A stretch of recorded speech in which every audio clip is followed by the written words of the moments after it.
이름이 거룩히 여김을 받으시오며로 하나님 말씀을 증거하도록 하겠습니다. 마태복음 6장 9절부터 13절의 말씀이고요.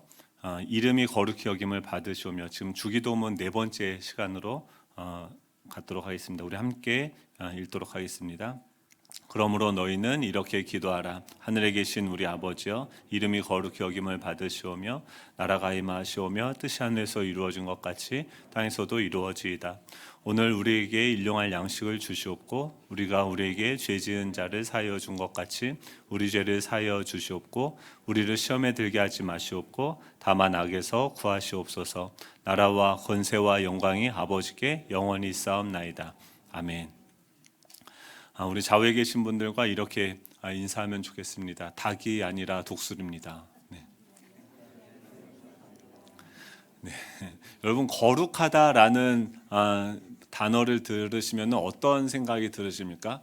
어떻게 생각하면은 거룩하다 하면 목소리가 뭔가 이렇게 할렐루야 이렇게 하면은 뭔가 거룩한 것 같고, 또 아니면 성경책을 옆에다 딱 끼고 주일날 또 밖에 나가서도 술 담배를 안 하고 이렇게 딱 보면 교회 다니는 사람 이렇게 딱 써 있으면은 거룩하다. 다양한 우리가 거룩하다라는 그런 이미지가 있죠. 우리 머릿속에 있는 그 거룩함이라는 그런 이미지가 있는데, 오늘 이 주기도문 지난주에는 무엇입니까?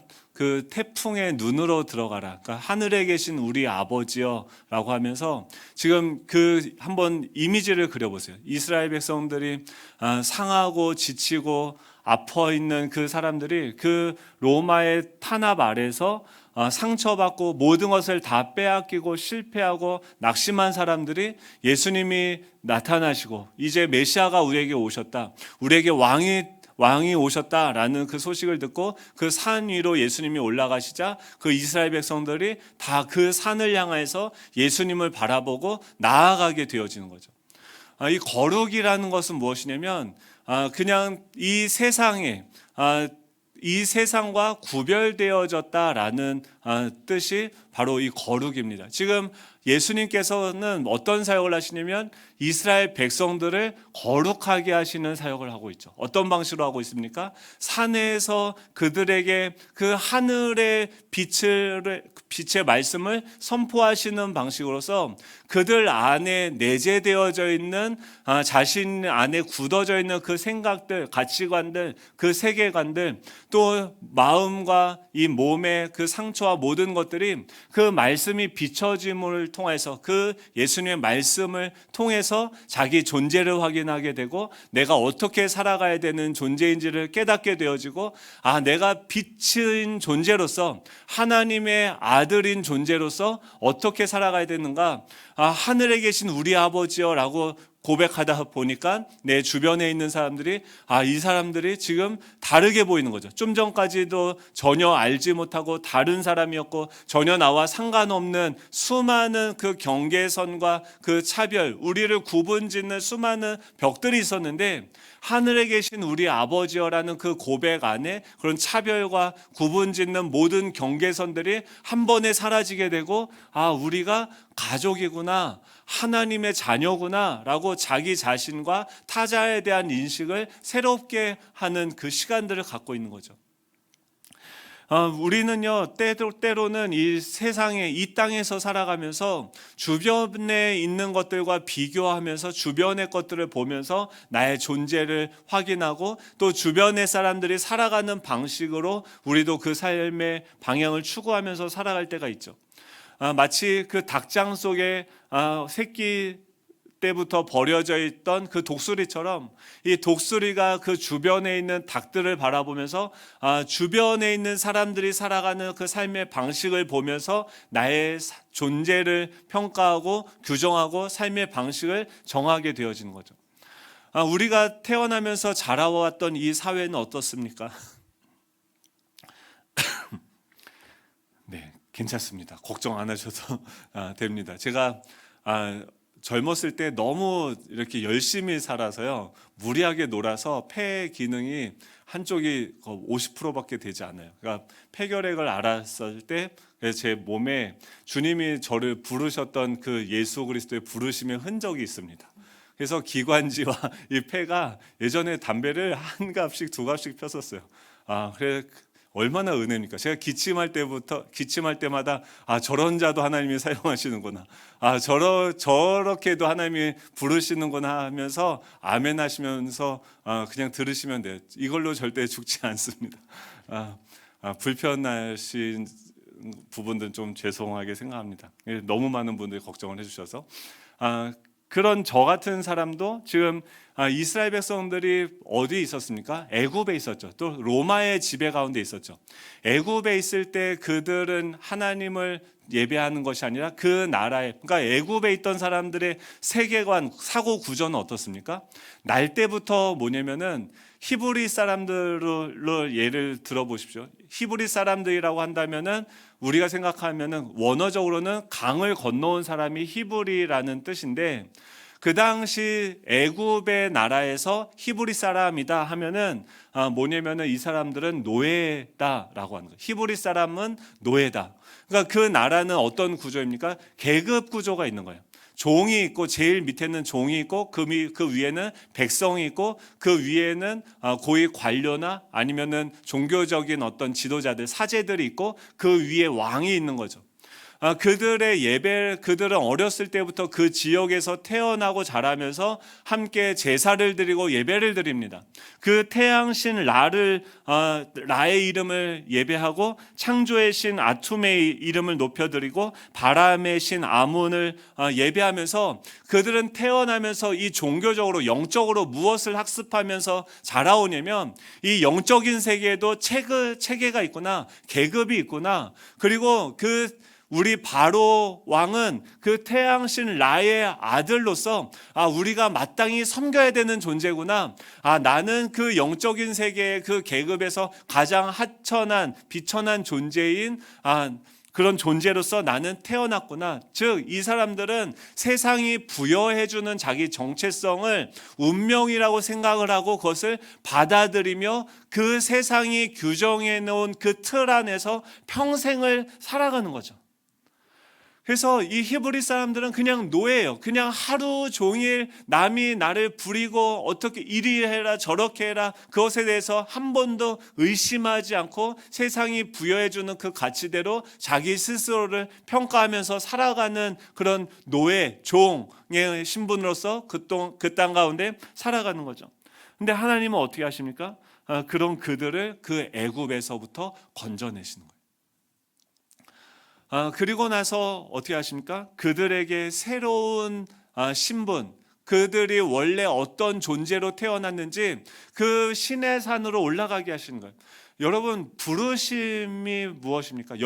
하나님께서 여러분들을 무엇으로 부르셨습니까? 저는 하나님 뭘로 부르셨을까요? 목사. 저는 뭘로 부르셨을까요? 그렇죠. 여러분은 뭘로 부르셨습니까? 보통 이제 하나님이 나를 뭘로 부르셨냐 하면은 우리는 딱 뭘 얘기하면 직업을 얘기해요. 그래서 저는 목회자고 저는 기침하는 목회자. 그리고 또 뭐 각자 어떤 직업이 있겠죠. 그러니까 그거 자체가 지금 뭘로 되냐면 지금 구약 시대를 우리가 살아가는 게 아니죠. 그러니까 하나님께서 구약 시대는 혈통적으로 제사장, 뭐 레위인, 또 이렇게 여러 가지 직책들을 주었지만 지금 시대는 어떻습니까? 지금 시대는 우리가 모두가 다 왕 같은 제사장이죠. 그러니까 누가 레위인이고 제사장이고 이런 구분들이 없어졌어요. 모두가 다 거룩한 나라요 하나님의 백성이 되어진 것이죠. 하나님의 계획 속에는 원래 그런 개념이었어요. 그러면 직업은 무엇입니까? 청년들이 착각하는 게 뭐냐면 계속 젊을 때 대학생 때 맨날 고민하는 게 뭐냐면 나의 부르심이 무엇인가, 소명이 무엇인가.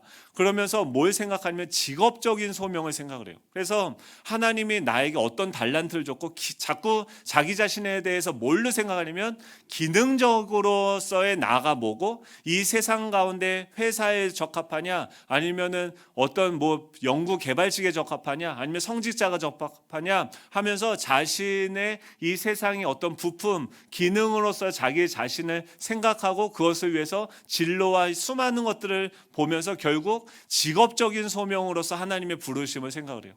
그래서 저 같은 사람은 목회자로 하나님이 부르셨겠죠.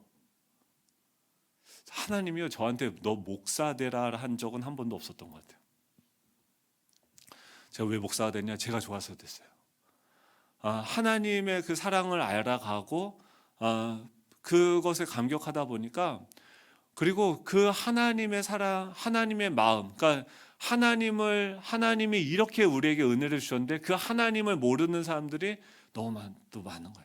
여전히 종되고 여전히 그 사망 가운데 살아가는 그 사람들이 너무나도 많기 때문에 그들에게 복음을 전하고 말씀을 전하고 가르치는 것, 그리고 나에게 있는 이 평생의 시간들, 에너지, 모든 것을 다 동원해서 나는 전적으로 그 영혼들을 하나님께로 인도하는데 나는 쓰임받고 싶겠다 하면서 하나님한테 헌신하게 되어졌어요. 그러면은 지금 목회자니까 저만 하나님이 주시는 그 소명이 있고, 여러분들은 목회자가 아니니까 이 소명이 없으십니까? 여러분의 소명은 무엇입니까? 소명은 어떤 사람이 기도원에 가서 아니면은 말씀을 보다가 특별하게 하나님께서 부르시는 것을 소명이라고 생각합니까? 그게 아닌 거예요. 우리가 소명의 개념을 너무 축소해서 생각을 하고 있어요. 소명은 뭐냐면 하나님이 부르셨다라는 거예요. 여러분 지금 어디 계세요? 예배당에 와서 앉아 계시죠. 왜 여기 계십니까? 하나님이 여러분을 부르셨어요. 이스라엘 백성들을요, 애굽에서 종노릇하며 나는 히브리인이야, 나는 노예야, 운명론적으로 나는 이렇게 살아갈 수밖에 없는 존재야, 세상이 부여해는 해주는 그 가치관의 근거에서 자기 자신을 인식하고 타자와 관계를 맺고 이 모든 것들을 하던 나를 그 가운데서 끄집어내셔서 우리를 부르셔서 하나님이 계시는 그 산 위에 모세가 앉으시며 그 산 위에서 대언하는 그 하나님의 말씀을 통해서 우리가 왜 만들어졌고 어떻게 창조되어졌고 어떤 존재인지 어떤 목적으로 우리를 만드셨는지를 하나님께서 선포하시는 거예요.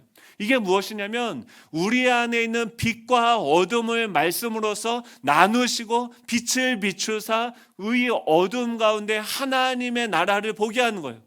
이 애굽적인 세계관과 그 가치관 속에 그 어두움 가운데 내가 누구인지 내가 어떤 존재인지 잃어버리고 살아가는 그들에게 하나님께서 말씀으로서 그들이 어떤 존재를 얘기하는 거예요. 이 하나님의 말씀을 듣다 보니까 자신들이 가장 최고의 신이라고 생각했던 저 태양도 하나님이 만드셨구나. 저 달들도 하나님이 만드셨구나. 저 나무들도, 이 지금 창세기 1장에서 나오는 그 모든 이 피조물들은 그 애굽에서 살던 그들이 생각하던 신의 이름이었습니다. 우리는 저렇게 하찮은 나무의 존재로, 저렇게 개미 같은 존재로, 저 티끌 같은 존재로 지음을 받은 노예라고 생각을 했는데, 하나님은 그 티끌을 만드셔서 자신의 그 생기를 불어 넣으셔서 살아있는 존재, 하나님의 형상으로 만든 세상에 하나밖에 없는 존귀한 보배로운 존재로 만드셨다라는 것을 우리에게 말씀해 주시는 거예요. 우리가 어떤 존재인지를 이 하나님의 말씀 가운데 들어가서 우리가 들어야 돼요. 그 하나님이 그 모세를 통해서 시내산에서 말씀하셨고, 이제는 그 산에 또 올라가서 예수 그리스도, 말씀이신 그 예수 그리스도가 우리에게 오셔서 말씀하시는 거예요. 너희는 빛이고 너희는 소금이야. 내가 너희들을 통해서 그 하나님의 영광을 이 어두운 세상 가운데 나타내는 나의 창문과도 같은 그런 존재야 라고 말씀하시면서 그런 우리들에게 그 존재로 살아갈 수 있는 방법을 알려주시는데, 그것이 무엇입니까? 주기도문인 거죠. 그리고 지난주에 어떻게 기도의 문을 열었습니까? 하늘에 계신 우리 아버지. 여러분, 이 하늘에 계신 우리 아버지여라는 그 고백 가운데 무엇이 담겨져 있습니까? 이 고백으로 기도를 해봤습니까? 예, 하늘에 계신 우리 아버지여라는 그 고백은요, 지금 애굽적인 사고, 지금 애굽에 살던 그들은요 어떤 식으로 생각했냐면 영적인 세계, 보이지 않는 세계에도 계급이 있다라고 생각을 했어요. 그래서 애굽은 뭡니까? 피라미드 구조로 되어져 있죠. 그래서 가장 위에 파라오가 있고 그 밑에 사제들과 그 귀족들이 있고 그 밑에 평민이 있고 그 밑에 노예들이 있는 거죠. 영적인 세계에도 그런 계급들이 있기 때문에 우리는 그것을 예배하면서 우리의 운명론적인, 그냥 내가 이렇게 살아갈 수밖에 없는 게 내 팔자구나 하면서 그냥 나에게 주어진 현실을 무기력하게 받아들이면서 남들의 종노릇하면서 그냥 살아갈 수밖에 없는 존재였었죠. 영적으로 예배를 드릴 때마다 그 어둠의 영적인 체계의 질서의 지배를 받으면서 사단과 어둠의 영들의 종노릇하던 우리들이었습니다. 그럼 우리들을 하나님께서 불러주셨어요. 뭘로 불러주셨습니까? 출애굽기 19장 5절 6절에 보면 세계가 다 내게 속하였느니 너희가 내 말을 잘 듣고 내 언약을 지키면 너희는 모든 민족 중에서 내 소유가 되겠고, 그 말은 뭐예요? 너 내 거야 라는 거예요. 하나님의 것이라는 거예요. 그리고 너희는 모든 민족 중에 내 소유가 되며 너희가 내게 되어 제사장 나라가 되며 거룩한 백성이 되리라. 너는 이 말을 이스라엘 자손에게 전할지어다 라고 이야기합니다. 이 왕이신 그 하나님께서 너희는 완전 내 거고 너는 제사장 나라, 이 모든 열방을 대표해서 하나님을 예배하고, 제사장은 무엇입니까? 그들의 수치와 연약함과 아픔들을 가지고 대신 하나님께 나아가는 존재예요. 이 하나님의 살아계심을 이 열방 가운데 드러내고 보여주는 존재로서 하나님께서 이스라엘 백성들을 부르신 거예요. 신약에서는 이것을 뭐라고 얘기합니까? 사도 바울은 너희가 에베소에 있는, 고린도에 있는 성도들에게 문안하노라 라고 얘기해요. 우리는요 다 부르심을 받은 존재예요. 무엇으로 부르심을 받았냐면 성도로서 부르심을 받았어요. 이거는요 모든 사람들에게 적용이 돼요. 또 우리는 무엇입니까? 교회로 부르심을 받았어요. 이 하나님의 나라를 보여주는 이 땅의 그 백성들, 그러니까 하늘에 계신 우리 아버지여라고 그분께 나아갈 때 산 위에서 주님은 뭘 가르치십니까? 제사를 가르치세요. 제사는 무엇이냐면 영적으로 새로운 방향성의 이 빛 대신 그 하나님과 영적인 교제를 하기 시작하는 거예요. 그러면서 이 번제를 드립니다. 5개의 제사가 있죠. 번제는 무엇입니까? 하나님께 내 자신의 전체를 드리는 헌신의 제사예요. 그 하나님 앞에 내가 내 자신을 내어드리는 거예요. 저희들이 봉헌을 하지 않습니까? 이거는 단순히 내가 11조하고 감사원금 할 테니까 하나님 나에게 복을 주십시오, 이게 아니에요. 우리 모든 것이 하나님의 것입니다. 번제로서 하나님의 주인 되심, 왕 되심을 내가 인정하면서 주님께로 나아가는 거예요. 나의 소유와 나의 모든 것들, 시간, 나의 모든 존재, 이 모든 것들이 다 하나님의 것입니다 라고 번제로 나아가는 거죠. 그러면 거기서부터 뭐가 되는 거예요?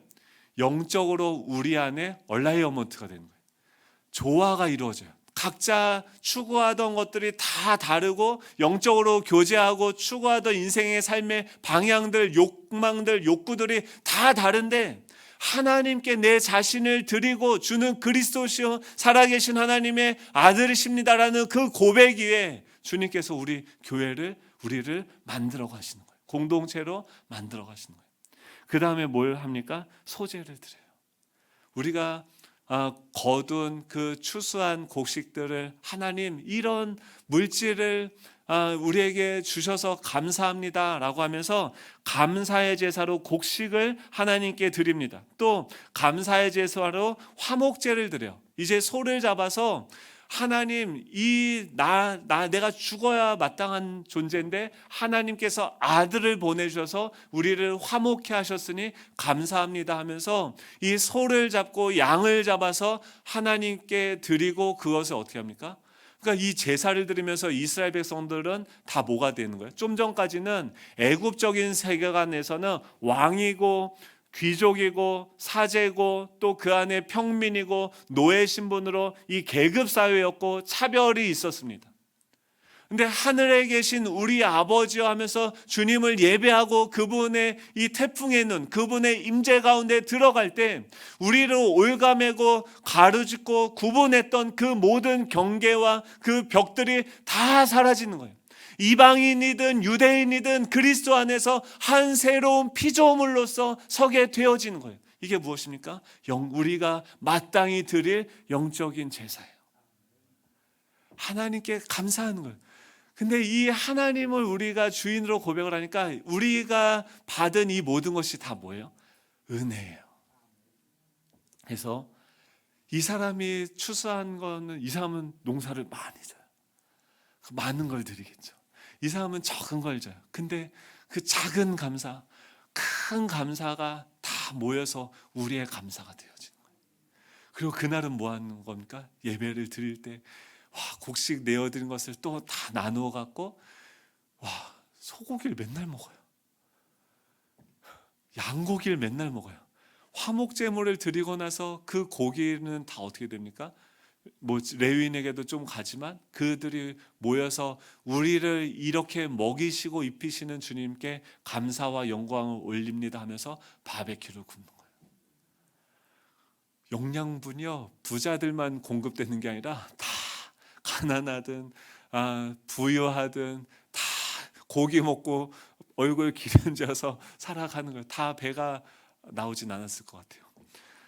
그리고 나서 뭘 드립니까? 속죄제와 속건제. 속죄제는 뭐냐면 그 중에 또 실수하고 죄를 지을 수 있죠. 넘어질 수 있죠. 연약한 사람들이 있죠. 그러면 그 연약한 사람들은 속죄제를 드려요. 도덕적인 죄, 신체적 부정결을 씻는 그 제사를 드리는 거죠. 우리 공동체 안에 있는 사람이 죄를 범했어요. 뭔가 좀 이기적으로 자기만 눈치 빠르게 좀 나쁜 짓을 행했어요. 근데 그가 그것을 깨닫고 하나님한테 자신의 물질 중에 일부를 드려서 속죄제를 드려요. 또 속건제는 무엇이냐면 제사상의 피해를 준 그 백성들에게 피해를 다시 저 사람한테 내가 이런 피해를 줬습니다 하고 그것을 갚아주면서 하나님께 하나님 앞에 친구와 불화한 일이 있으면은 그것을 화해하고 주님께 나오라는 것이 뭐냐면 속건제를 드리고 나오라는 거죠. 즉 이 공동체가 이 말씀 앞에 영적으로 하나님께 예배를 드리면서 그들 가운데 어떤 기류가 형성이 됩니까? 저 사람의 감사가 나의 감사가 되고 저 사람의 연약함이 나의 연약함이 되고 저 사람의 그 아픔이 나의 아픔, 우리가 한 몸인 공동체로 변화되어지는 일이 이 예배를 통해서 이루어지는 거죠. 그리고 그들이 그 땅에서 살아가면서 그 율법이 주어지는 거죠. 예전에 애굽의 법이 있었다고 한다면 이제 율법이 우리 안에서 작동하게 되는데 레위기 19장에 보면은 자비로운 추수 규정이 있죠. 가난한 사람들을 위해서 모퉁이들 내 모퉁이의 곡식들을 일부러 추수하지 못하게 합니다. 그리고 낫으로 그것을 그 추수를 할 때 떨어진 이삭들을 줍지 말고 남겨둘 것을 요구합니다.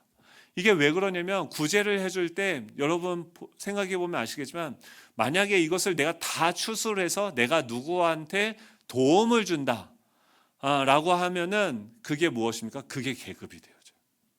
그게 그 안에서 어떤 또 다른 질서들을 만들게 됩니다. 갑과 을을 만들게 됩니다. 근데 그 공동체는 그럴 필요가 없어요. 그냥 내가 가난하고 내가 뭔가 먹을 것이 없다고 한다면 그 밭에 남겨져 있는 것들을 이 사람은 하나님께 순종함으로 그 밭 네 기퉁을 남겨두고 그 없는 사람들, 가난한 사람들 그곳에 가서 그 곡식들을 자유롭게 가져다가 자신의 끼니를 때울 수가 있는 거죠. 이삭들을 주울 수가 있는 거죠. 근데 그것이 그 사람에게 굽실거리지 않아도 하나님의 은혜로 우리가 이 모든 것들을 얻어가고 약한 자든 강한 자든 다양한 사람들이 함께 어우러져서 살아갈 수 있는 공동체가 되어지는 거죠. 이게 무엇이냐면 이게 거룩의 개념입니다.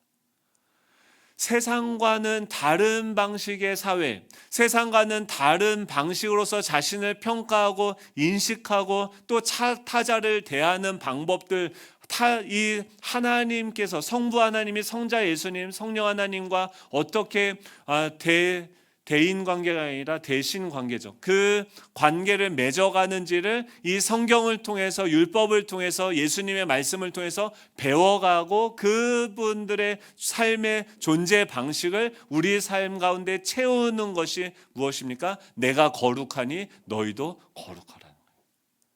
하나님이 우리를 부르신 목적은 무엇이냐면 세상과 구별되어져서, 이 세상 사람들은 이 땅을 추구하면서 살아가지만 우리는 그 산에 와보니까 그들이 추구하던 그 모든 것들은 하나님이 만드신 것이구나, 하나님이 주인이시구나 라는 것을 그 산 위에서 보게 되어지는 거예요. 오병이어의 기적을 베풀어 주시는 그 주님을 통해서 이 모든 것의 공급자가 하나님이 되시는구나 라는 것을 그들은 깨닫게 되어지는 거죠.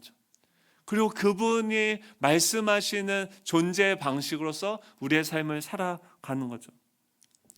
즉, 이 주기도문에서 첫 번째 이 간구, 하늘에 계신 우리 아버지여 이름이 거룩히 여김을 받으시오며 라는 이 고백은 하나님, 우리의 삶을 통해 아버지의 이름이 거룩히 여김을 받으시옵소서. 이 이디스 셰퍼라는 사람이 이렇게 고백을 했어요. 우리의 삶이 하나님의 살아계신 것을 증명하는 박물관이 되게 하여 주십시오. 우리의 기도는 뭐냐면 지금 하나님이 그곳에 계시는데, 하나님, 우리 공동체가, 우리가 하늘에 계신 우리 아버지의 자녀들인 우리가 이곳에 모였습니다. 보이지 않는 하나님을 우리가 이 땅 가운데 보여주는 당신의 통로가 되게 하여 주십시오. 하나님을 보여주는 창문이 되게 하여 주십시오. 그것을 구하는 것이 이 기도의 가장 우선된 제목이었다라는 거예요. 우리는요, 이 하늘에 계신 우리 아버지라고 기도하면요, 굉장히 지경이 넓혀집니다. 제가 이번 주에 저희가 이제 주기도문 하면서 또 이제 몇 주 동안 이제 기도를 하지 않았습니까? 그러면서 말씀과 또 기도의 제목들이 계속 변화되고 있어요. 제가 이번 주에 몇 주 전부터 그 3개 지역 교회 연합회라는 조직이 있습니다. 그 조직에서 오셨어요. 그래서 저를 좀 보자고. 그래서 제가 몇 번을 바빠서 계속 스케줄이 있어서 뵙지를 못하다가 월요일 날 이제 만났습니다. 그래서 두 분의 목사님과 만나서 식사를 하면서 왜 이분들이 저를 보자고 하셨을까? 그래서 그리고 막 뭐 아무튼 그 연합회에 대해서 저도 뭐 이렇게 저렇게 많은 얘기들을 들었었어요. 그래서 뭐 왜 만나자고 하셨을까 하고선 이제 가서 만났어요. 그래서 추어탕을 먹고 커피를 마시면서 이제 막 이런저런 뭐 궁금하지도 않은데 막 이렇게 질문을 하시더라고요. 이런 막 하시다가 마지막에 결국 이제 그 대화의 메인 아이디어가 뭐였냐면, 핵심이 뭐였냐면, 예수정한교회가 새롭게 세워졌는데 주변 교회 성도들을 다 뺏어간다라는 소문이 들리니까 뺏어가지 마라. 그 얘기였어요. 그러니까 핵심은 되게 이제 좋게 이렇게 말씀하셨는데 상도덕을 지켜라. 그래서 듣는데 뭐 그랬어요. 그러니까 뭐 제가 뭐 저를 그렇게 좀 이렇게 그 정도 수준으로 보셨는지 섭섭하기도 하고 좀 그런 것들, 그러니까 조금, 그러니까 감정이 이렇게 정리 안 된 채로 집에 왔는데 조금 속상하고 기분이 안 좋더라고요. 그래서 새벽에 이제 계속 기도하는데 그분들이 왜 그럴까? 왜 교회들이 이렇게 되어졌을까? 그러니까 교회가 지금 다 어떤 모습을 가지고 있습니까? 경쟁을 해요. 그러니까 그분들도 그런 상처를 입은 게 있으니까 걱정이 돼서 그 먼저 예방을 해놓는 거죠. 그게 아니라 지금 교회가 이곳에 세워진 이유는 안 믿는 사람들, 영적으로 죽어 있는 분들에게 우리가 같이 연합해서 그 사람들 살리고 세우기 위해서 하나님이 세우셨는데, 지금 이 하나님의 뜻이 보여지지 않으면 계속 뭐가 됩니까? 서로 비교하고 경쟁하고. 근데 저도 기도하는데 너는 왜 지역에 있는 교회들을 위해서 기도하지 않냐? 라는 질문을 주셨어요. 제가 그때까지 저도 기도를 안 했더라고요. 이 지역에 있는 교회들을 위해서 만약에 기도했다가 만약에 저 교회들이 다 영적으로 다 살아나고 막 뜨거워져서 이 지역에 있는 교인들이 다 글로 가고 우리 교회는 아무도 안 나오면은 할렐루야, 감사한 일이죠. 아멘이십니까? 하나님이 원하시는 게 뭘까요? 그러니까 근데 그거를 저도 사실 막 그렇게 원하고 구하고 있지 않더라고요. 그러니까 그분들이 하고 있는 염려나 제가 또 기도하지 않는 그 소극적인 그 대응을 통해서 결국 비슷한 거죠. 그러면서 기존의 교회들이 어떻게 했냐면 다른 교회들이 없는 프로그램을 더 만들고 더 멋있는 설교와 더 어떤 멋있는 프로그램들을 만들고 좋은 서비스를 만들어요. 공간을 아름답게 만들어요. 그래서 어떻게 하면 많은 사람들이 이 교회에 몰려올 수 있을까를 생각하면서 마치 암세포와 같이 우리 교회만 성장하려고 우리 교회 다 성도들이 저 교회 옆에 있는 교회가 어렵다라는 소식을 들으면 할렐루야, 저 교회 그 흩어지고 다 우리 교회로 오겠구나라고 생각하는 파렴치한 목사는 없겠지만 그런 일들이 우리 안에 그리고 그것이 마치 부흥이냐 교회의 성장이냐 사람들에게 우리 교회가 그런 얘기는 쏙 빼놓고 우리가 어떻게 해서 하나님이 이렇게 은혜를 주셨다고 하면서 부동산을 투기하고 또 다양한 방식으로 사람들을 끌어모아서 대형 버스를 계속 돌려가지고 그 사람들을 다 끌어모은 다음에 그것을 소위 부흥이냐 목회 전략 세미나를 하는 게 지금 현실 아닙니까? 근데 주님은 우리한테 뭐라고 기도하냐면 하늘에 계신 우리 아버지여라고. 그 고백 속에 뭐가 되냐면 그 교회도 지금 이 3개 지역에 60개의 교회들이 있는데 그 교회들이 다 뭐예요? 형제라는 거예요. 하나님이 보시기에는 자신의 몸이라는 거예요. 경쟁 시스템이 아니라 우리는 뭐예요? 서로 사랑하고 연합하고 신뢰해서 어떻게 이 지역에 하나님이 살아계심을 보여줄 것인가? 어떻게 우리가 이해관계도 다르고 어떤 교회는 헌금 수입이 많겠죠. 어떤 교회는 적겠죠. 하지만 그들이 작은 감사와 큰 감사가 모이고 작은 수치와 큰 회개가 모여서 그들이 하나님께 예배드리고 연합하고 하나 되어지는 그 모습을 통해서 세상 사람들이 어떻게 저 사람들은 저렇게 살아가지? 정말 하나님이 계신가 보다라고 생각을 하겠죠. 여러분, 이 주기도문으로 기도하다 보면 우리의 지경이 시선이 눈으로 보는 관점이 변화되어지는 거예요. 이 산 위에 올라가서 하나님의 나라를 보면 그 하나님의 영광을 보게 되면 이 모든 것들을 공급하시는 분이 하나님이시고 내가 어떻게든지 그 하나님에게 내 자신을 맞추어 가야지, 온전히 그분을 예배하는 삶을 살아야지, 나의 모든 것들이 다 하나님의 영광을 나타내는 삶으로 살면 좋겠다라는 그런 의식으로 우리 안에 가득 차게 되어지는 거죠. 어제 어떤 권사님이 전화를 주셨어요. 그 우정읍사무소 앞에서 외국인들 코로나 검사를 한대요. 지금 이제 공장에서 집단 감염이 있고 막 이런 일이 일어나니까 선제 검사를 하는데 목사님 거기 보니까 외국인들 얼마나 많은지 아세요? 줄을 운동장에 계속 줄을 다 서서 가득 차 있다는 거예요.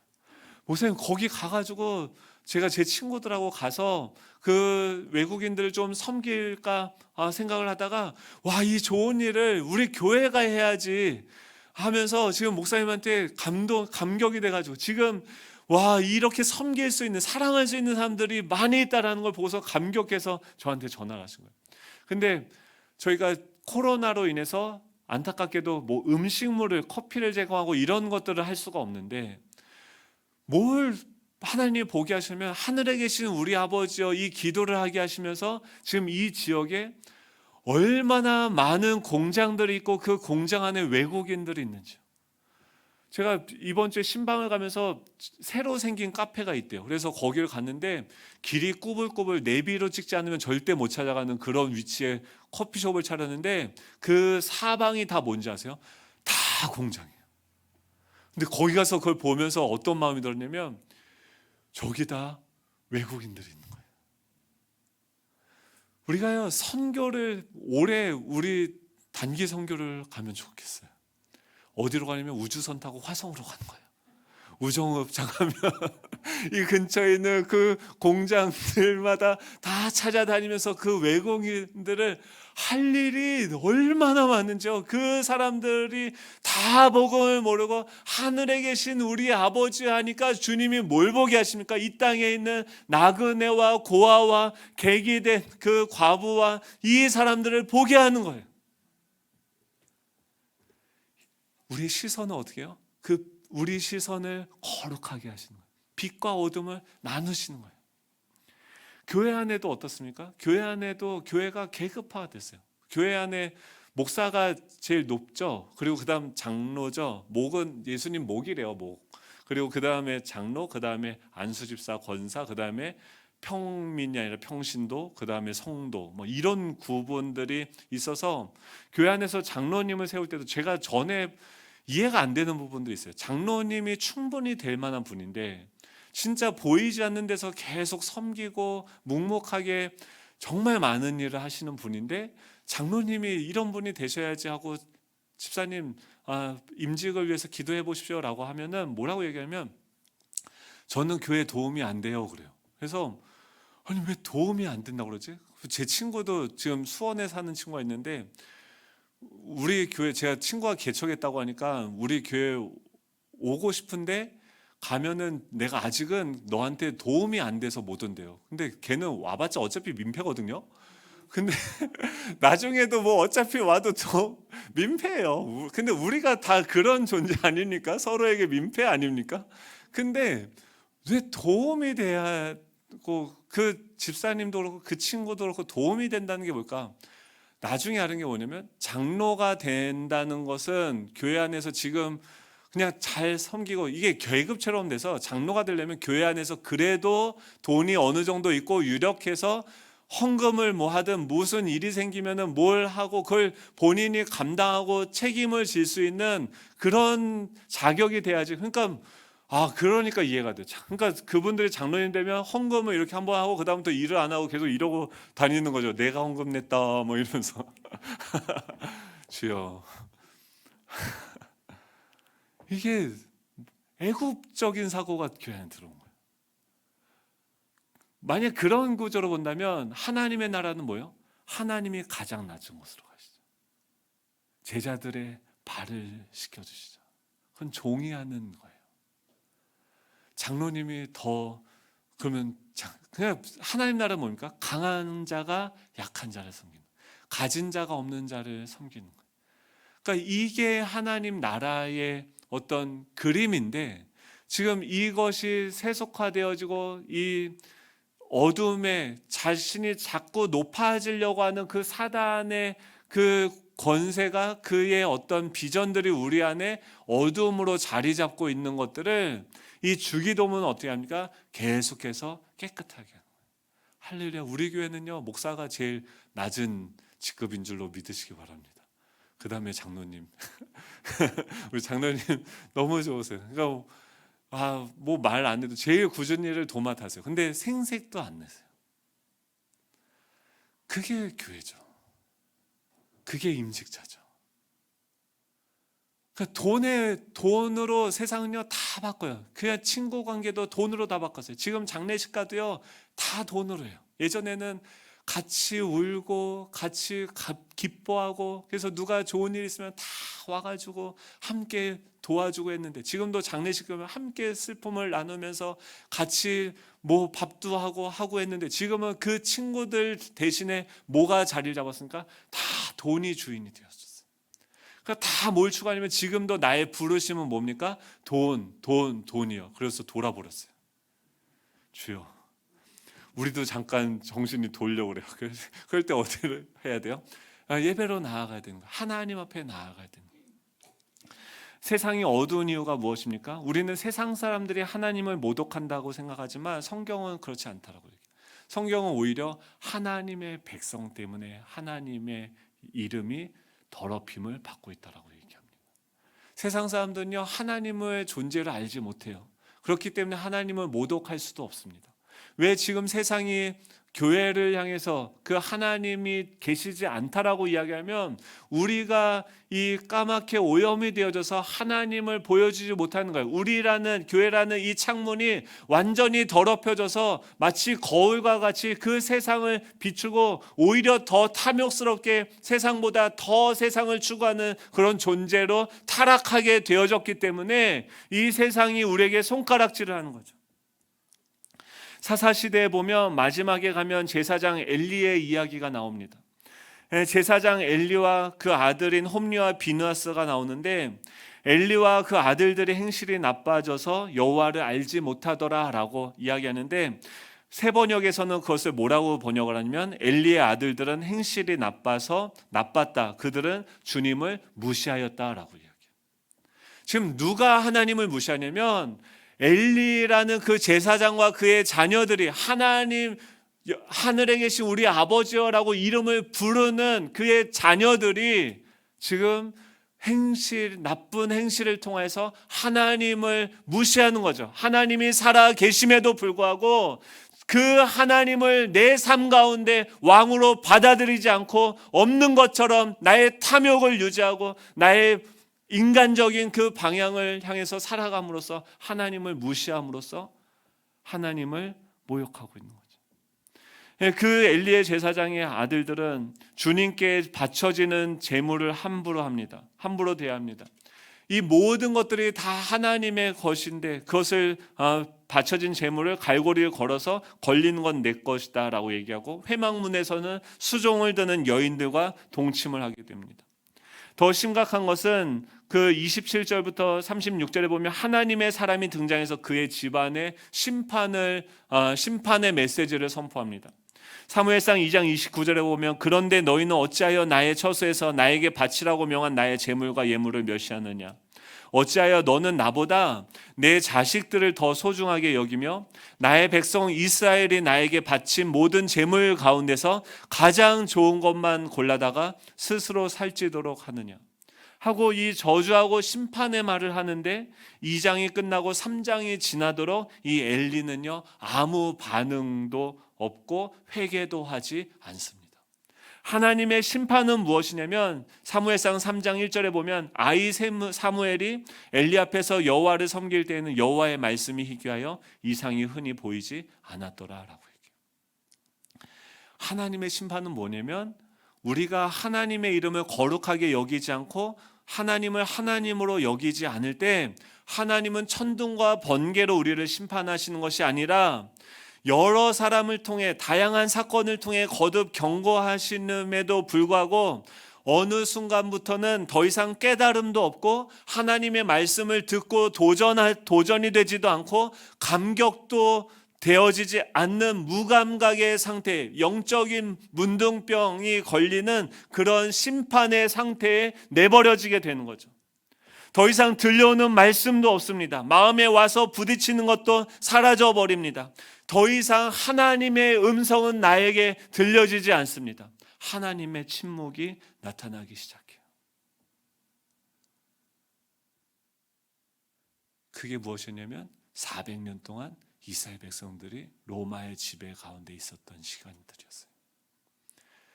그런 그들 가운데 하나님이 오셔서 뭐라고 얘기해요? 다시금 빛이 있으라 하면서 재창조의 말씀을 선포하시는 거예요. 너네들이 빛이야. 너네들이 소금이야. 세상적으로 보면 다 빼앗기고 상처 입고 내가 자신 있었던 분야에서 다 실패하고 왔는데 그게 무엇입니까? 하나님의 부르심이었어요.